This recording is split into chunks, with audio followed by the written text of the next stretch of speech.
Terpaksa menikahi pembantuku. Penulis Via Raya. 20. Jauhi pengacara sok hebat itu. Kalau aku tidak mau bagaimana? Helios takut Zeus semakin giat menyiksanya jika tidur satu kamar. Memangnya kau berani menolakku? Zeus mengangkat pandangan sambil menunjukkan seringayannya. Sebenarnya tidak, tapi kenapa? Bukankah kau yang memintaku agar tidak satu kamar denganmu? Tanya Helios tidak mengerti. Bagaimana bisa ia pindah ke kamar Zeus begitu saja tanpa mencurigainya? Helios yakin alasan pria itu memintanya pindah kamar karena ingin lebih luasa ketika menyiksanya. Selain alasan itu, ia tidak yakin dan sama sekali tidak ada pemikiran tentang alasan lain. Tidak perlu banyak tanya. Kalau aku bilang pindah ke kamarku, itu artinya kau harus pindah. Serga Zeus tidak berencana untuk menjelaskan. Tapi aku tidak mau, tolak Helios dengan nada mengeluh. Kau tahu kalau kau tidak bisa menolak. Jadi setelah aku pergi bekerja, kau harus langsung memindahkan semua barang-barangmu ke kamarku. Setelah aku pulang nanti, aku akan memeriksanya dan kalau masih ada barang yang tertinggal meski hanya satu, aku tidak akan jamin malam ini kau akan tetap baik-baik saja. Ujar Zeus mengancam. Iya, aku akan pindah, tapi alasanmu memintaku pindah ke kamarmu bukan untuk menyiksaku, kan? Tanya Helios takut-takut. Wanita itu mengangkat kepalanya sedikit, sekedar ingin tahu ekspresi wajah suaminya. Kemudian ia kembali menunduk setelah melihat betapa tajam tatapan mata pria itu padanya. Seolah tatapan mata itu seperti cahaya menyilaukan yang menyakitkan mata. Menurutmu bagaimana? Tanya Zeus tersenyum sengit. Sendok yang semula ia pegang diletakkan di atas piring, lalu menyangga kepalanya dengan tangan kiri dan sengaja dimiringkan. Jika selama ini Zeus tidak menyiksa Helios, mungkin wanita itu akan merasa seperti berada di depan sebuah karya seni yang begitu indah. Namun sayangnya, wajah tampan itu terlihat seperti iblis di mata Helios. Kalau begitu, aku tidak mau pindah, kata Helios sambil menggelengkan kepalanya kuat-kuat. Mau atau tidak, kau tetap harus pindah. Di sini kau tidak diizinkan untuk berpendapat. Untuk masalah aku akan menyiksamu atau tidak, itu tergantung bagaimana kau bersikap. Zeus meraih gelas air putih dan meneguknya. Lalu ia beranjak berdiri dan meraih jas yang ia letakkan di kepala kursi. Satu hal yang akan menyelamatkanmu dari siksaanku, imbu pria itu sambil membalikkan tubuhnya. Apa itu? Tanya Helios penasaran. Jauhi pengacara sohebat itu dan kau akan tetap aman, saut Zeus menegaskan. Semalam Zeus langsung menghubungi Nick dan memintanya untuk mencari tahu tentang Draka. Ia meminta secara detail termasuk kisah percintaannya dan hubungannya dengan Helios. Kemudian di keesokan harinya, Nick menyerahkan tugasnya dan Zeus langsung memeriksa. Ternyata dia pengacara kondang itu. Pantas saja aku merasa pernah mendengar namanya. Informasi pribadi Draka sama sekali tidak membuatnya tertarik. Selain pekerjaannya sebagai seorang pengacara, pria itu juga terlahir dari keluarga bangsawan. Akan tetapi, kekayaan keluarganya tidak bisa dibandingkan dengan kekayaan keluarga Cartwheel. Jadi, Zeus sama sekali tidak menganggap keberadaan Draka. Namun yang membuatnya kesal, pria itu terlihat menyukai Helios dan hal itu cukup membuatnya terganggu. Untuk apa aku menjauhinya sedangkan kami sama sekali tidak dekat? Helios ikut beranjak berdiri dan mengikuti Zeus dari belakang. Apapun itu, kau harus menjauhinya. Jangan pernah menanggapi apapun yang pria itu lakukan, sanggah Zeus menggebu. Ya, balas Helios malas. Mendengar tanggapan Helios yang terdengar sangat tidak serius membuat Zeus menghentikan langkahnya.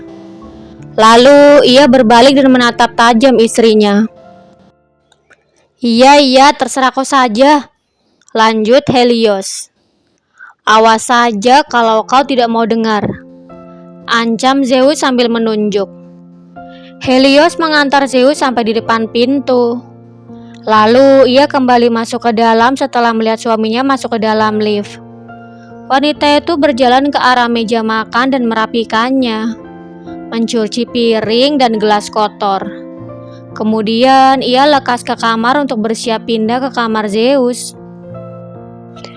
Tidur di kamar berbeda saja aku selalu disiksa, apalagi nanti setelah satu kamar. Helios menghela napas berat sambil mengusap kasur.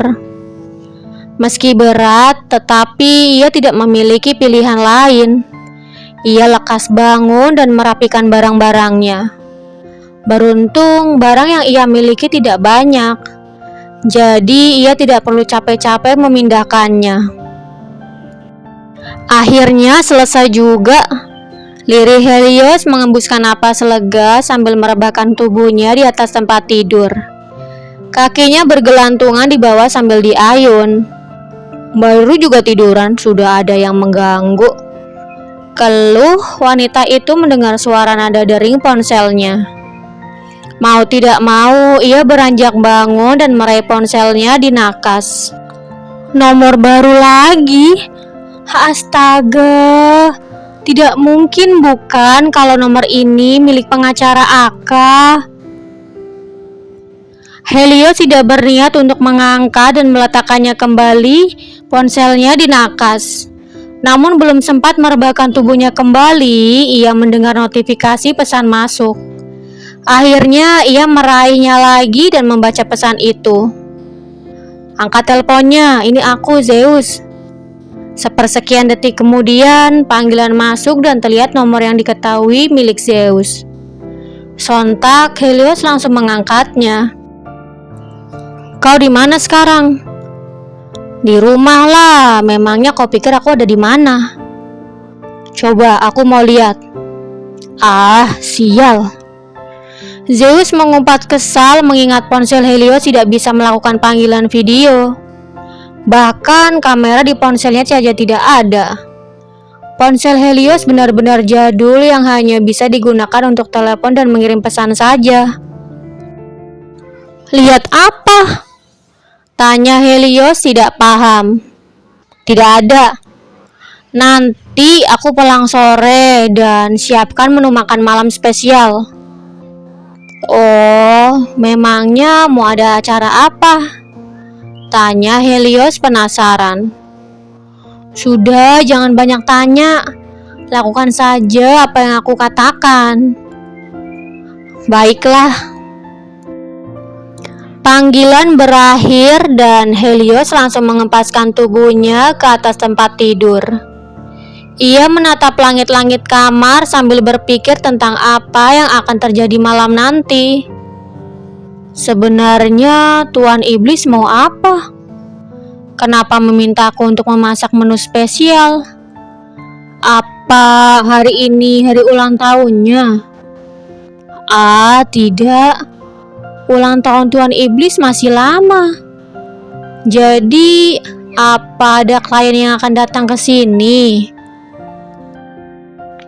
Daripada memikirkan hal-hal yang tidak jelas dan sibuk menebak, tetapi tidak tahu jawabannya seperti apa, Helios memilih beranjak ke dapur untuk menyiapkan apa-apa saja yang bisa ia masak dan dijadikan sebagai menu spesial.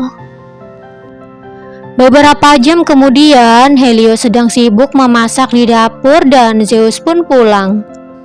Pria itu pergi ke dapur sejenak dan langsung pergi ke kamar, membersihkan diri sebentar dan kembali ke dapur. Kau sudah mandi belum? Tanya pria itu. Belum, memangnya kenapa?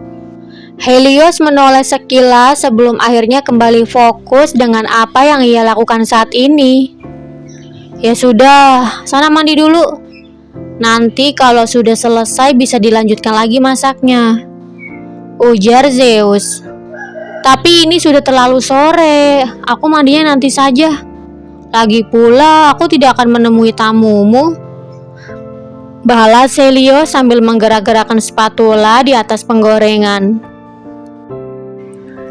Pekerjaannya belum selesai dan waktu sudah menunjukkan pukul 6. Kalau ia berhenti untuk membersihkan diri dan dilanjutkan nanti, mungkin beberapa menu tidak akan bisa disajikan. Tidak apa-apa, kau mandi saja. Nanti setelah kau mandi, aku akan bantu apapun yang bisa aku lakukan, ujar Zeus membujuk. Apa kau bilang? Helios terkejut. Iya, aku akan membantumu memasak. Jadi, sana cepat mandi. Jangan kira kau tidak akan menemui tamu yang akan datang karena tanpamu, pertemuan ini tidak akan berarti. Zeus berusaha meyakinkan agar Helios bergegas mandi. Entah mengapa, ucapan yang Zeus lontarkan terdengar sangat manis di telinga Helios. Namun sayangnya, bukan seperti itu yang Zeus maksud. Tamu yang akan datang bukan hanya untuknya, tetapi juga untuk Helios. Jadi rasanya ada yang kurang jika Helios tidak ikut bergabung. Memangnya siapa mereka? Kenapa harus aku? Tanya Helios penasaran. Sudah, jangan banyak tanya. Lebih baik kau cepat beranjak daripada buang-buang waktu seperti ini. Zeus menyentuh kedua bahu Helios dan mengarahkannya agar keluar dari area dapur. Tunggu sebentar. Helios berbalik dan mematikan kompor. Ya sudah, aku mandi dulu. Lanjut wanita itu bergegas pergi untuk membersihkan diri. Tidak lama Helios pergi ke kamarnya, Zeus mendengar suara bel. Kemudian ia lekas meraih celemek dan memakainya. Lalu ia lekas keluar untuk membukakan pintu. Mama, Papa. Zeus terlihat terkejut mendapati kedua orang tuanya sudah sampai. Padahal waktu makan malam masih 1 jam lagi. Masuk mah, Pa. Zeus mempersilahkan ibu dan ayahnya masuk ke dalam. Ketika ia hendak menutup pintu, tiba-tiba terdengar suara seseorang yang menyapanya. Sore Tuan Zeus. Sontak Zeus urung menutup pintu dan kembali membukanya. Di sana ia melihat Dr. Rani sedang tersenyum menatapnya. Kemudian tatapan Zeus beralih pada pria yang ada di samping Dr. Rani. Draka?